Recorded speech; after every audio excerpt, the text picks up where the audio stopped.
So we started getting like angry letters about it. Not a regular thing, but certainly enough to kind of really pay attention to the extent that I then had to change the trick and put in, don't take part in this. Close your eyes now if you suffer from any form of PTSD. So there we were with a card trick that was causing proper distress to some people. Not just being angry, but like, people in, shaking, in tears, sobbing, just in really weird situations that kind of like came out of it. So that was fascinating, because I've often had moments like that when I've toured. Ladies and gentlemen, the incredible Dr. Brown! Derren Brown, everybody! And our beliefs and our understandings about the world are limited by that perspective, which means we tell ourselves stories. It stayed with me, this, because I think theatrically it was interesting, because as you say, I'm saying this, I'm making this up, this is rubbish. So I've got your aunt here, her name is Jan, is that right? Auntie Jan? And they'd be like, yes. And she's not saying anything, of course, I'm lying to you, but she's saying blah, blah, blah. And it would go back and forth like that. And it just kind of occupied this space. I think we get rather caught up, particularly as mentalists, between, are you saying it's real or it's not? Are you this or this? Like, it's a very binary thing. And I don't think ultimately your responsibility is to that particular ethical question. I think your responsibility is a theatrical one. And actually, really early on in the tour, I came out at the stage door and there was a girl there. She said, I wonder if you could put me in touch with my grandmother who's passed away. I said, oh God. I said, I'm so sorry. I really hoped it's clear from the show that I can't really do any of that stuff. And she went, oh yeah, no, I know you can't do any of that stuff, but I just wondered if you could put me in touch with her. Which was such an interesting thing for someone to say.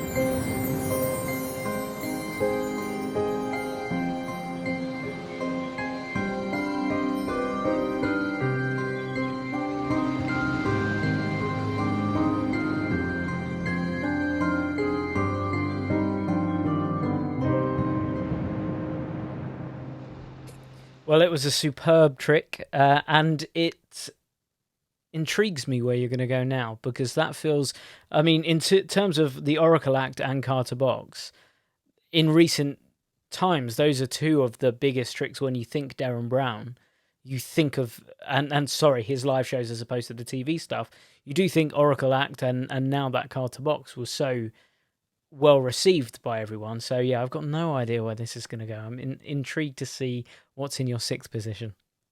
Okay, I was going to go for the ending of Something Wicked This Way Comes, which was the newspaper test that is then followed by a video showing how I'd planted this idea throughout the whole show. And I've sort of seen that premise done so many times since, plus there's already kind of a couple of the big routines from the shows in this. So I decided not to do that and go small again. So I've gone for the ESP matchup trick. Years ago, I bought from Davenport, I bought an ESP deck. And again, this was not a known thing. You could just, you could buy your bicycle cards or you could buy ESP decks. No one was, I think it felt like there were like four mentalists when I started doing it. It really wasn't a thing. And so I started doing this, just a very, very standard matchup trick. And then, because I did close-up for many years, and that absolutely became the staple thing. And again, like with card at any number, it allows you, I think, once you've got a certain structure in place, to then have all the fun of it, all the fun of finding stuff that really is going to make a routine like that magical, which laughably get referred to as subtleties. But it really isn't. The subtlety is the method. That's like the small part of it. The 90% of what's going to make the magic work is all the other stuff that you can then bring to it. I've always loved it. And I haven't really done it for a while, but I think if I'm thinking in terms of, the 8 tricks that for the rest of my career would serve me. It's an easy thing to slip in the pocket, and you can really make something like that play really big. It's great. And I mean, I don't know what versions are around nowadays. I've seen, again, lots of versions of people getting very kind of caught up in mark cards and things, and like the most impossible to see marking, all of which is so sort of irrelevant to what actually makes the thing magical. As those are all things about the experience for the magician, but in terms of experience for the audience member, it's all the other stuff that's gonna matter.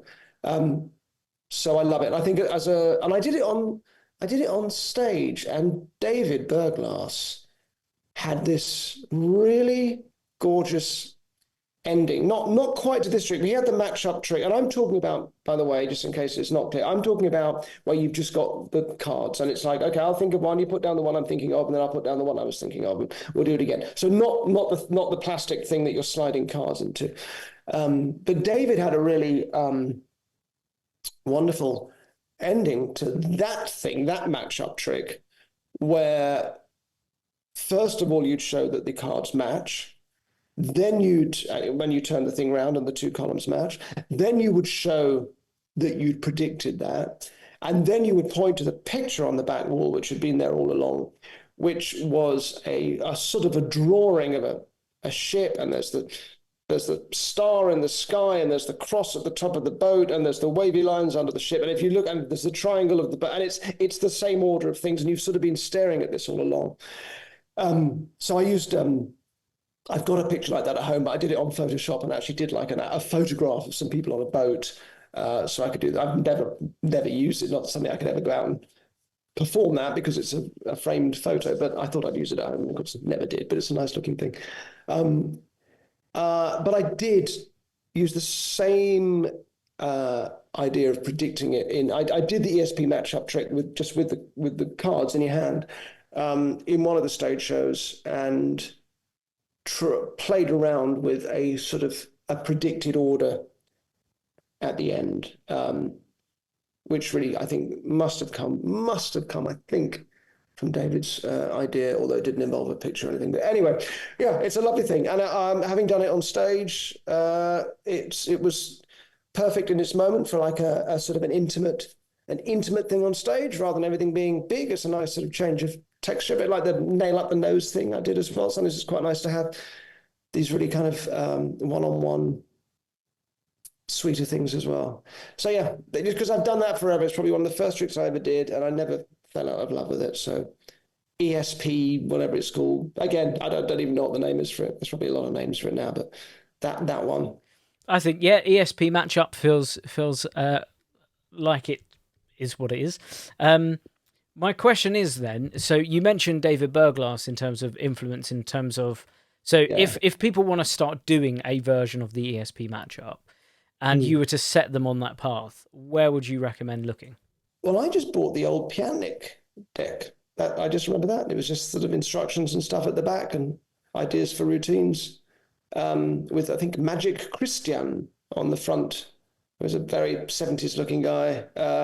So to him and his hair, I owe that. So yeah, again, it's such a simple idea. So I would bypass all the clever modern ones and just go back to the original Piatnik ESP deck.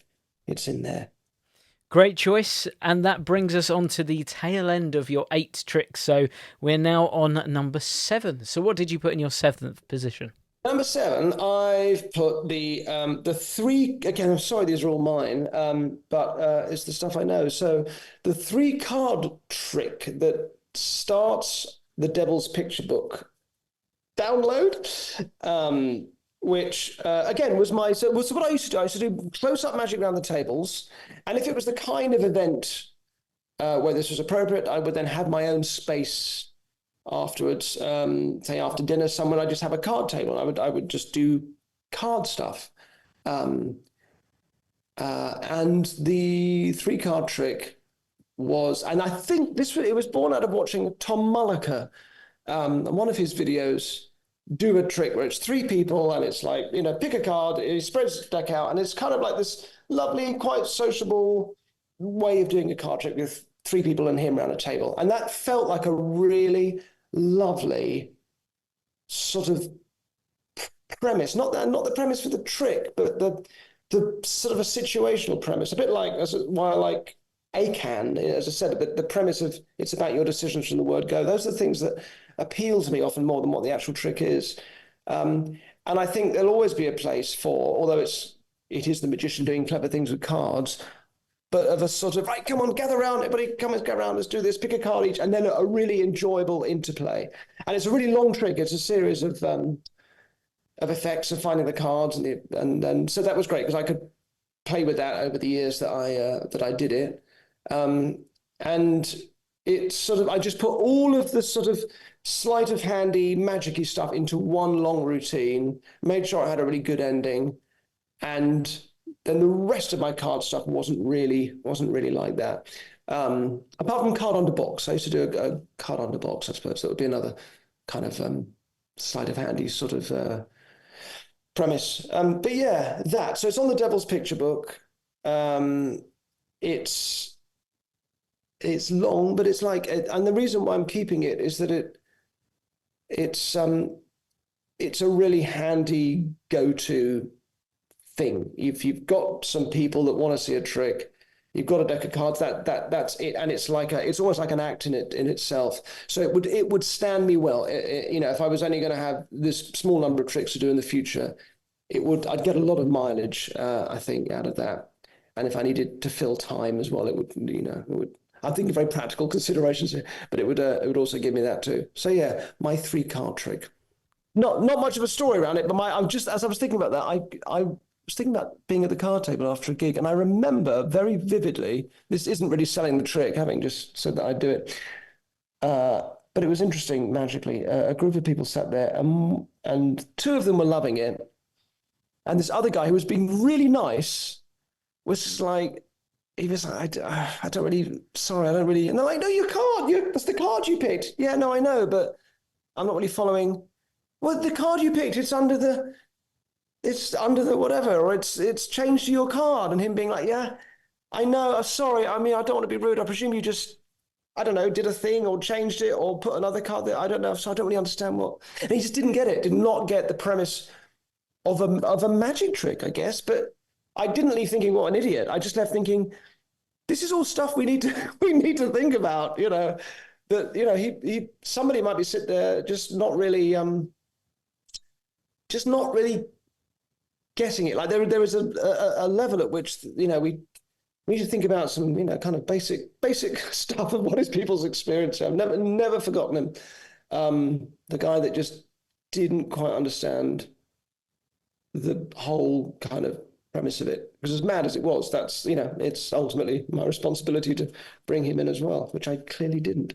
Well, so I think some people, we can't always cater for everybody's experience of things. And I think sometimes I've certainly had it when I'm performing magic at an event and the same thing happens. Someone just doesn't get it. And it could be the most basic thing of, your ring was here and now it's on some keys in my back pocket. They just don't engage in it for whatever reason. Something just doesn't click. And I do think it may be just because when some people are so on their guard constantly that then they're maybe not tuned into the right part of what's happening because their mind is thinking about, okay, what's that hand doing and where's that going now and how's he trying to catch me out and what's he trying to do? So sometimes I think we just get it.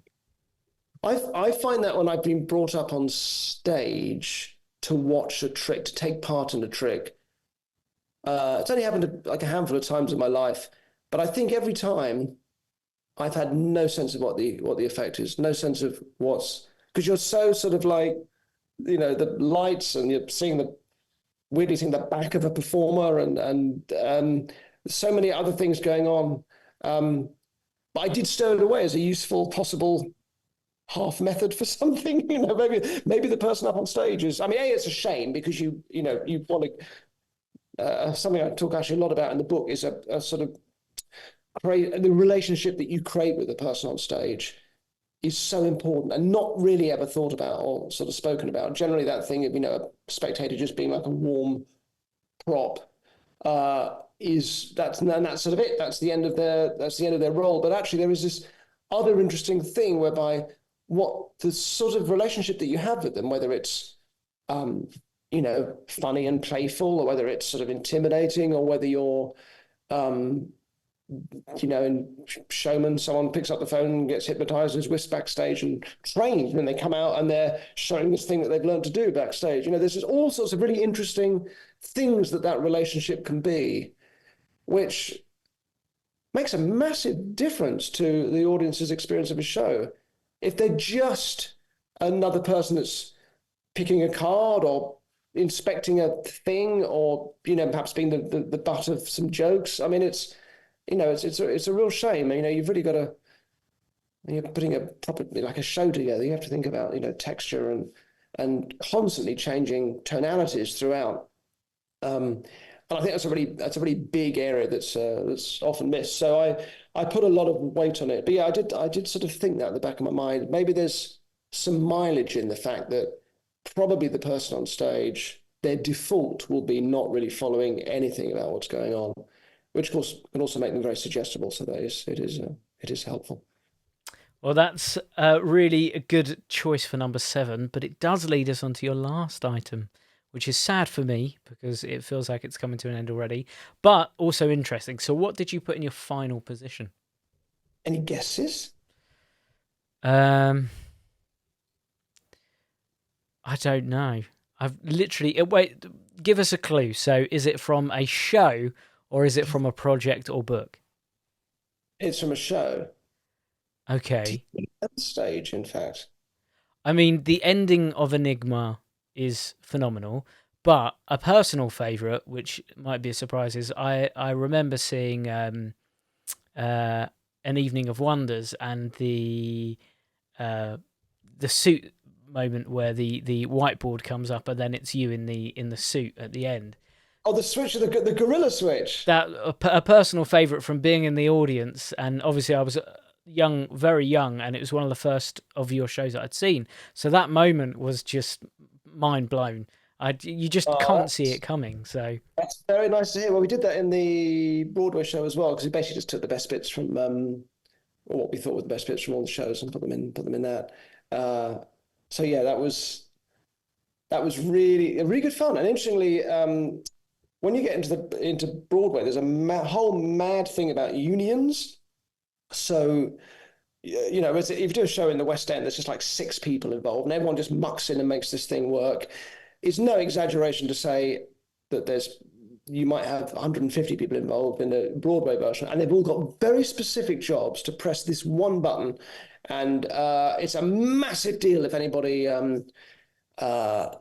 sort of treads over the line into someone else's job. So even like when we were rehearsing things, and I'd pick up a prop during the trick and put it back down again, obviously not in exactly the same place I'd picked it up, and then we'd go and rehearse it again. The natural thing, because I've just stood there, would be to move that prop back and 3 inches to the left where it was, and people would rush out with disclaimer forms, and it was someone else's job to move that, not mine, because that's someone, it's a big union problem. Anyway, so for the gorilla switch, obviously, as you can imagine, somewhere in the mix of all that, I'm getting changed very quickly into a gorilla suit. And that's always been just like our backstage guys, whoever isn't working, their job at that point is to get me into a suit. And if there's like 2 or 3 people doing that, I can do it really quickly. And on Broadway, they weren't allowed to touch the suit because it was the costume wardrobe assistant's, I don't know her actual role, who was lovely, and she was very apologetic about it, but she couldn't let anybody else touch it. So because of that, I only had one person to get into this suit, to help me into this suit, which meant it couldn't happen very quickly. So actually, the show had to change, and the effect wasn't as good, and we had to rewrite this whole bit because no one else was allowed to touch the suit. So the actual me changing into it had to, took 3 times longer than it should. Anyway. Yeah, that was a mad thing. No, my final choice is Coin in Hand, which I always thought actually that I'd sort of, not I, but we as a team had invented, which may or may not be the case, because Charles Gauky had a similar plot around at the same time. And I honestly have no idea which one came first, but I remember we were working on, I think it was Mind Control 2. Richard McDougall, I think, was part of that creative team. And we wanted to find something, which has also become a recurring thing with a lot of my material, is something that feels like a game that you've played for years. Something that just feels like a thing. So guessing which hand the coin's in, that old thing. And I did it on Brighton Pier, I remember. But it was a really immediately. I mean, obviously, it isn't a game that anyone's played before. It's not a real thing, not really. But it's just about feels like it might be. So it has since then become. It was a very good opener to the first show that I did, Derren Brown Live. It's how I open my corporate act. I very rarely do any corporate acts, but when I do, it's just a great come out. Everybody stand up and let's play this game. And now, of course, everybody does it. Everyone stole it, and I presume everyone uses it as their opener. I have no idea, but it may not be much of a surprise to say it, but it is a really fun opening trick. And over the years, I have played with so many different ways of doing it. There was even a point that when it did become popular, and there were like, clever ways of doing it using special gizmos. That was great. I could use those and have essentially I was outsourcing my methods to other people that would make them. I could get them a lot cheaper than if I was going to make them myself. So I've gone through all sorts of ways of doing it, and I've sort of settled on something which I think I can confidently say no one else is doing, and that was. But it's something I'd never not do. I think between that and the Oracle, that would give me an act. That would give me a show, and I'd be mad to lose it. I think it's also been a fun one to play with, getting it wrong, and because again, it's like sorry to get back to the book again, but these are all things, because I've thought about them a lot, they're all things that are in the book, but a thing that's important to me is I think you want to see, as an audience member, going to a show of any sort, whether you're seeing an actor or a dancer or a singer or a magician, you want to connect with a human being. That's really what it's about. And the trouble with magic is that everything you're doing is superhuman. So it really gets in the way of that, and it gets in the way of great drama and affecting people the most. Because if they want to connect with a human and you're superhuman, then where are you sort of struggling? Like, where does that come into it? Teller's spoken a lot about this. That magic's very bad drama because magicians are god figures, and if you can click your fingers and make anything happen, then there is no drama. And what we like dramatically are heroes.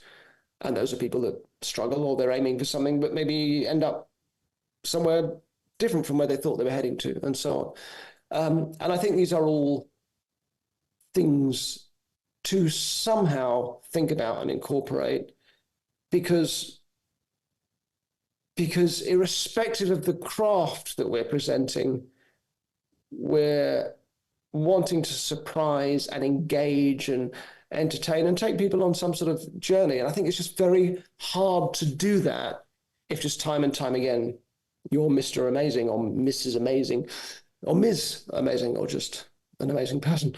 And I remember in one show I did, the pen lid got stuck on them. I had a marker, those big fat markers we love to use, and the pen lid wouldn't come off. It just would not come off, and I can hear them scurrying around backstage trying to find a replacement pen, and they couldn't. And it just happened to be reviewed that night, and the reviewer made. I think he maybe thought I did it on purpose, but just the most human aspect in the show for him was when we couldn't get the lid off this pen. I've since used it as a method because it's a very engaging moment, and no one's thinking about anything else if you can't get the lid off a pen. And I remember watching Uri Geller do a show in Cardiff. And for a number of reasons, I sort of didn't really love the show. But a moment I really loved was when he had to put his glasses on to look at a broken watch that someone had brought up. And it was such a lovely human moment. And I think whatever that is, however you find it, whatever sort of vulnerability that is, because there's magicians struggle in what, like a escapologist struggles to escape, but that's not real. That's not like real life struggling. That's sort of pretend theatrical struggling. But actually watching a human being trying to do something that's difficult is so important. And actually, I think mentalism can lend itself to that. There's no reason why magic shouldn't, but I think mentalism can and should. I think it's just not always done very, very well. But anyway, all of that is to say that failure is so important. And if I've done a show and everything's gone too well, I will fail on purpose. I mean, you have to choose your moments, or if I'm if I'm trying to read something from somebody and it's a really tense moment and somebody sneezes and the audience laughs, it makes no sense to me to then go back and get the information I was trying to get. So maybe I'll just have to let it go that night, even though maybe I know what it is, but I'll have to let it go and sort of, sorry, that was an unfortunate moment, not your fault, make a joke about it. But then it's a real thing, you couldn't get it that night because someone sneezed. Like, why wouldn't that make me fail? And all of that's so much more interesting. Guess Who, which was Guess Whom, which is one of the tricks in an early show. I'd get 4 people up, and I think this was a note from Andy Nyman, who said, I think maybe one night, maybe I'd sent somebody back. They were just, for some reason, or maybe he just said it anyway, but he basically said, send someone back every night. It's so interesting when you do that. It's not going to work with you. And more than anything else, I have people bring that up years later. I came up on stage and you asked me to sit back down again. Why was that? What was it about me that you just took one look and knew it wasn't going to work with me? Or people saying, the night you did it, I saw a guy and he came up and you could tell immediately it wasn't going to work with him and you sent him back. All that stuff is so interesting and has nothing to do with the tricks. They're just human moments of difficulty or whatever. So failing with a coin in hand, really interesting. Failing and having to give the money that you've bet on it, really interesting. And so that question of, it's going to fail anyway. Like, you got whatever method you're using for it, it's going to go wrong at some point. So what do you do with something like that if it goes wrong? Well, you don't want to just be a bitch about it or sort of have to backtrack and do all those horrible things that we do and we don't know what to do. So having an elegant way out of it that actually serves the show and doesn't feel like an embarrassment, to the point that you might choose to do it sometimes on purpose anyway, I think is interesting. Maybe not with an opening routine necessarily, like maybe the opening routine you want to be kind of nice and slick, but I think these are important things to think about, and I've certainly played with failure in that routine to see how it goes down, and I think it's great. I mean, you're starting a show with this thing clearly being real. And that thing of the night we were in, it didn't work and he lost 50 quid or whatever is really interesting, I think. Well, it sort of lends itself to something that you said earlier as well, when you mentioned, and I know a lot of musical theatre has moments like this, in which there's like a moment where you corpse and you almost break character. And that's the night that Derren started laughing, and it feels like a really human moment that everyone in the theatre is having that experience on that one night at that time. And you've seen a lot of musical theatre, in which case it's excruciating. Yes, it's all of them. Turn their back. It's just awful. It's one of Andy and mine running jokes about that, the bad corpsing moment. But yeah, no, I get your point. Yeah, no, it is important. And also when things do go wrong and people think it's part of the show anyway, it's just anything that brings people suddenly to a very present moment and snaps them out. Well, one of the nicest things I've heard was from Jeremy Dyson, who co-wrote Ghost Stories and co-directed that and wrote, of course, League of Gentlemen, and works with Andy a lot. So it's something that Andy told me that Jeremy had said, which is to do the whole show imagining that you've got someone in the audience and they're just reaching for their hat and coat under the seat to leave. And you've got to keep them in their seat. It's like they're just about to sneak out. They're going to grab their stuff and go. What do you do that makes them, okay, sit back for a bit and watch for a little bit longer? So really, I think it's a really good image because it makes you keep things changing and different and surprising, and even if it's just your tonality, just your voice changing, keep that guy in his seat. Well, it's a great last choice, and I think you're right. I think a lot of people attribute To Which Hand to you, and I actually quite liked. You had a version. I guess it's not quite a Which Hand, but you had a thing. I think again it was on a pier with a ring in a box, and it was just basically like a Which Hand thing, and they had to guess which one it's in, and that was also a lovely way just to take a 50-50 plot and make it feel like it was interesting and intriguing. I love those. I love those simple plots. If it's one of these two things or one of these three things, and I think maybe the first one I did of those was in the first Mind Control show, and it was envelopes with money in one of them. It was like I'm trying to remember the plot.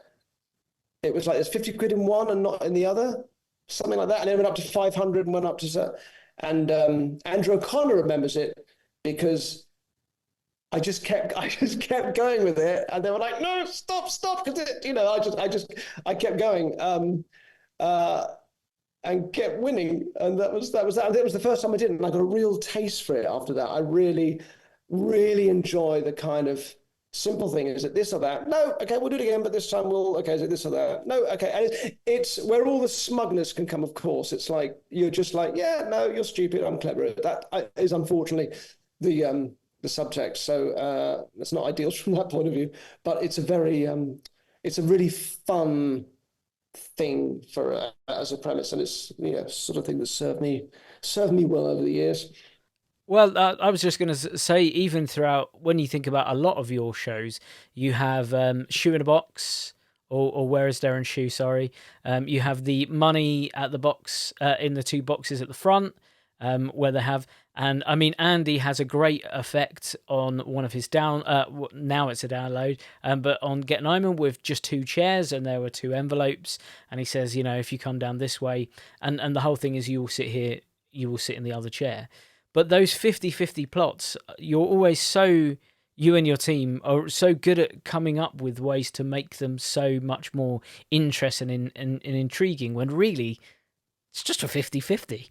It's a 50-50, yeah. It's I mean, obviously they suffer from, oh, go on, do it again, okay, do it again. So it needs that, but it can work very well as a way into something. So I was on the Seth Meyers late night show, whatever it is, in the States, and I was doing marketing stuff for the Broadway show, and the first round of that was, here are two colors, one green, one yellow. I've always loved like that sort of colored cards in mentalism, that slightly kind of 70s, just really low tech stuff. So colored cards, choose one or the other, and then he chooses one, and on the back it says you'll choose this one, which of course feels like a gag. And on the other one it says, but not this one.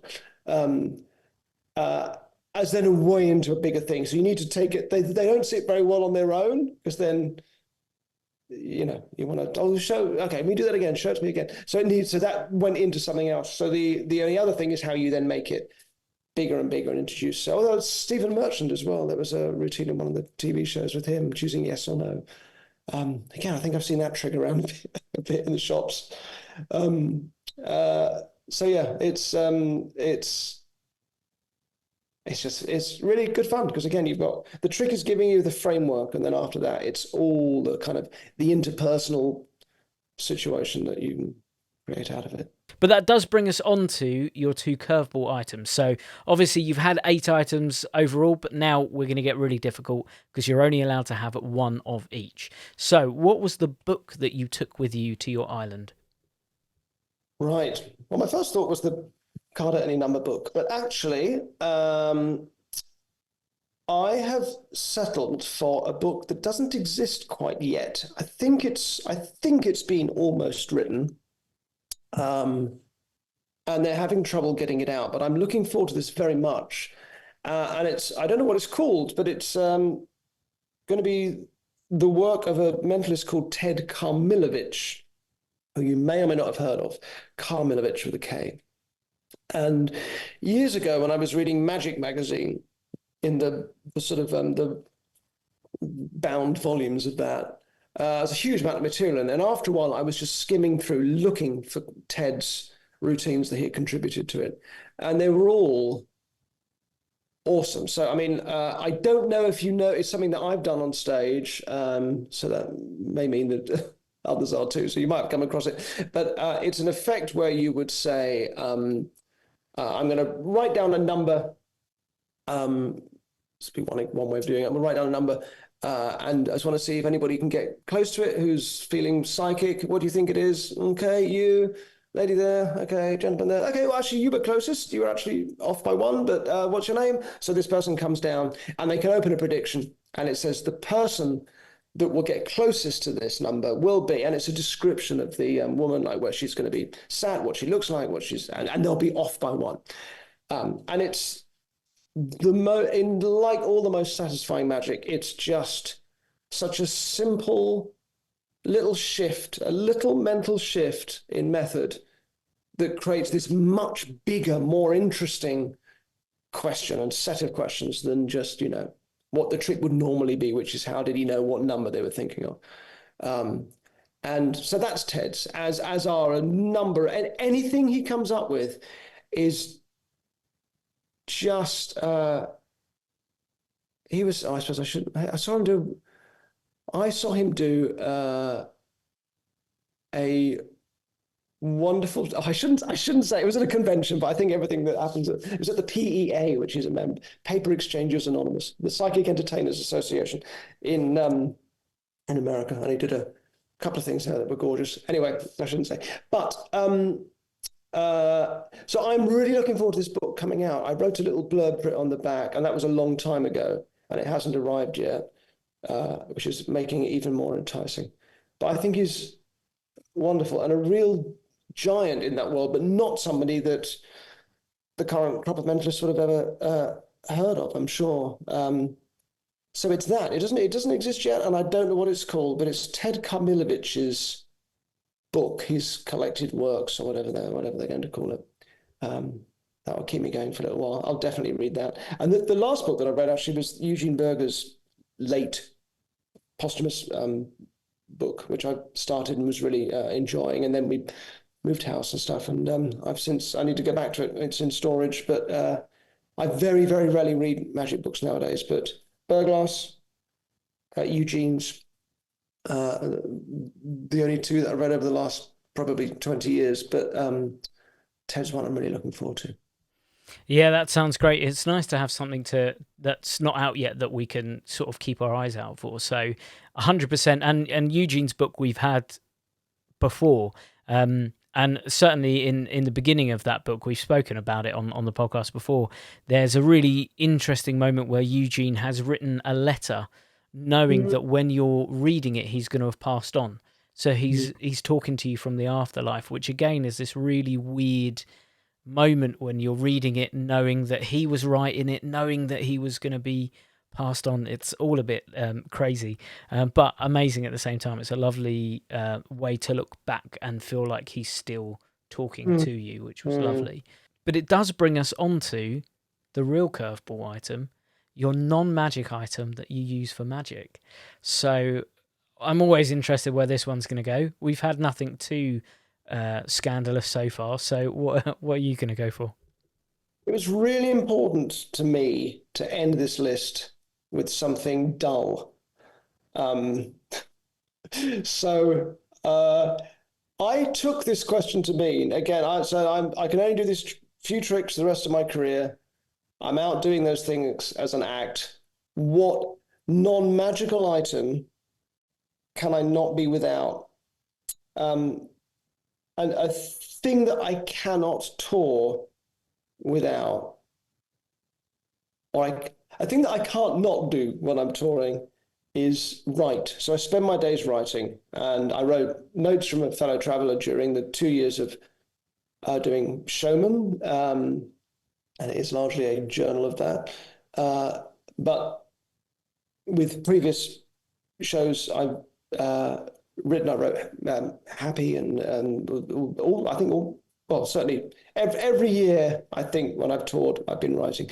So I don't think I could do the tour without that. And it's the most wonderful sort of rhythm of sort of like sitting in a coffee shop, typing away during the day, and then going out and doing a show in the evening. It's very bad for your posture, so that's why I have to go and see physios and things, because you're going from hunched like that to ta-da, and then you hurt yourself as you get older.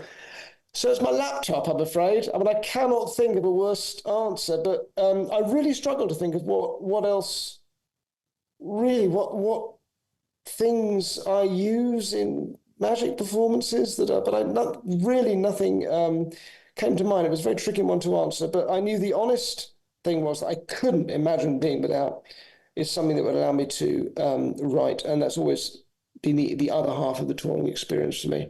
So I'm so sorry to finish on that, but I'm afraid that is God's honest answer.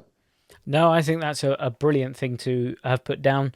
And it's certainly something that I think after reading your book and previous books as well, I think that people will be very happy with that. I think even on a desert island, I'm sure you have lots of interesting things to put forward to the community. Oh, thank you. It's been a really interesting thing to think through all this. It's also lovely because I haven't done close up for so long. I every now and then something will make me want to go back to it, and it's doing this has rekindled an affection for those, particularly for those old close up things that I don't really do anymore. And it's kind of it's something lovely about these things that just feel like they're sort of in your blood and have been for a while. It makes me miss it too. So thank you. Well, thank you for giving us your time. But if people want to find out more about you, what's coming up, I'm sure you've got big things in the pipeline, including your book. Obviously, if people want to find out how to get the book, where can they go to? Well, I'm selling it privately at the moment. So I'm selling it on my website. I sort of I've taken some time out after Showman, so I've been mainly painting. And I sell prints of my painting on my site as well, and this book. So we've just launched the second printing of it. The first one sold out really quickly, and I think it was hard for us to keep up with the demand, and that created all. So we're a bit like we've got more of an infrastructure this time. So really, it's that. Other than that, I'm probably taking some time out. I've got a podcast that I do, and we're starting to think about another show, what another tour would be. But that would all be for next year. Nothing anytime soon that I can think of. I'm just getting my head around what the new book will be, which I'll be doing. Which I'll be probably writing next year. Oh, I feel like that's a little exclusive that there's going to be a new one coming out. That's good. Just yeah. I don't think this will be a magician's one. I think it was I kind of put everything I could into Notes from a Fellow Traveler. And it is big. I mean, you know, it's a big book. But I put everything in that, and I think it was really. I mean, it's huge fun, and it's really fun writing a book from a show that you're kind of doing and not having to kind of do a lot of research about other stuff, which is normally what happens. I normally have a big suitcase of books with me, and it was very nice to just have this sort of organic experience. If things were going wrong in the show, I'd be like, this would be interesting to put in the book tomorrow. Or I'd be writing stuff and working things out and finding a language for ideas because I was writing about them during the day, and then that would help with the show in the evening. So it was a very, it was a really lovely thing. And because it was such a long show as well, I was going through forgetting my lines and stuff like that. And that card to box trick we were talking about, having done it literally hundreds and hundreds of times night after night, weirdly, that's when you start to forget your lines and stuff, right? When something becomes just rote, when you step out of the present and you're just repeating something rather than recreating it from night to night. And this happened.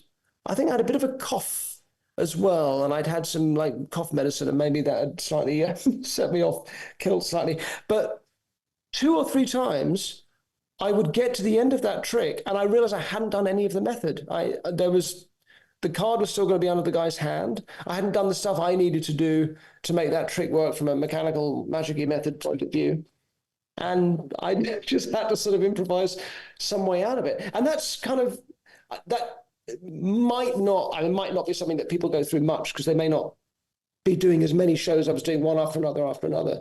But like how you find your way through those kind of situations is important, and also just how they affect. Doesn't matter how often you do a show, whether you're doing it for 12 people above a pub or or 3,000 people in a big theatre. Like it's the same considerations, the same experiences, and the same things that are important to get right. And I think even more important if you're putting a small show together, because I think there's a thing that you don't see as a performer, and it's that moment in the audience before the show starts, as the lights are maybe going down, or maybe even before that, when you just sat there and there's like an empty stage, maybe there's a chair or a microphone or something, and it's filled with this potential. And I remember when I used to watch Magic Gala shows, I remember that feeling a lot in between. An actor would come do their thing and go, and maybe you're like, okay, they were all right. And then again, there's the mic, the empty stage, and you're waiting for the next one. And there's a real sense of like, oh, wow, who's going to come out? What's it going to be? What's it going to be like? And more often than not, your anticipation of it isn't quite met by the human reality of whoever comes out. But then you can tell in a matter of seconds if they come out and they've got it. Like, you immediately feel comfortable with them. Someone else might come out and you just like, oh, you're kind of cringing. But just that bristling feeling of potential and how it's met or not met in those first few seconds, all that stuff I find so exciting. So actually doing a little show above a pub or wherever for a small number of people, I think actually that feeling is intensified because everybody feels much more sort of visible, and it feels more exclusive, and there's a level of that feeling which you might not get if you're sat at the back of a couple of thousand people in a big theatre, and yet again it sort of gets missed because as a performer you might just be thinking about the tricks, which is understandable, but they're really only a part of this experience that you're giving people, which is started before you step out on stage. So I think this is all the really important stuff, and it doesn't really get particularly spoken about that much. Or sometimes it gets spoken about, but you don't really trust the experience of the people that are writing it. So I hope at least I've got 20 years of whatever touring under my belt that it made it feel like these are things that are just worth passing on, and people can make use of it as they wish. It's a phenomenal book. It is one that everyone should really have, especially, if you're someone who wants to start putting on a larger show. There are things and considerations in that book that very few people are ever going to think about before they step into that arena. And I will also just say a separate book of yours, which I loved, was Happy. And subsequently a little bit happy. I think it was either a little bit happy or a little bit happier, which was like the shortened version of it, but it's still great nonetheless.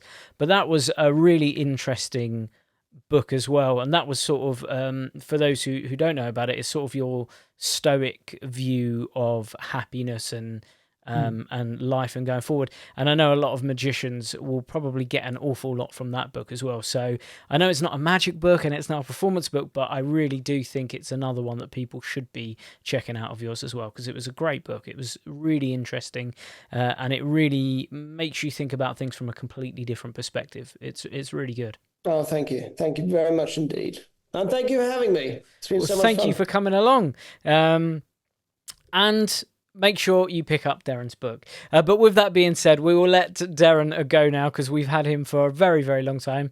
So thank you again, Derren. It's been amazing to hear your choice of ultimate tricks that you would have for forever and ever. Thank you. Lots of love, and see you again. Bye. But with that being said, thank you all, and we will hear from you again next week on another episode of Desert Island Tricks. Goodbye.